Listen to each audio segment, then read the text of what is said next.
Welcome to Samba Samba. Enjoy the video.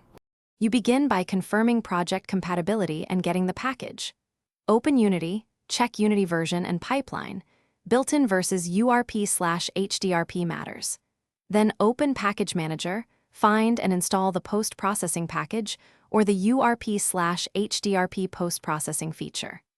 Once done, enable post-processing support in project settings and in your quality settings so effects will render. Make sure any render pipeline asset assigned to graphics supports post-processing, because wrong pipeline is the most common blocker at this stage.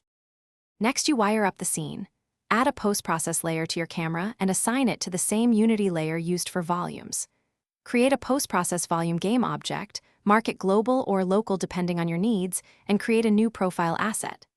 Inside that profile, add effects like bloom, color grading, vignette, and ambient occlusion.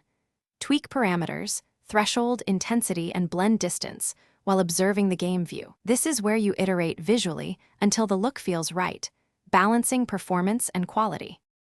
To finish, run, play, and build tests to verify the effect across platforms and profile performance. If you don't see any changes, check that the camera's post-process layer and the volume layer match. Confirm your render pipeline asset has post-processing enabled, and ensure camera stacking or overlay cameras aren't overriding effects. Make sure depth texture and HDR are enabled where required and disable old image effects that conflict. One quick troubleshooting tip. If nothing renders, toggle the volumes is global and reassign the camera layer. This often fixes invisible volumes. Thanks for watching. Consider subscribing if we helped you.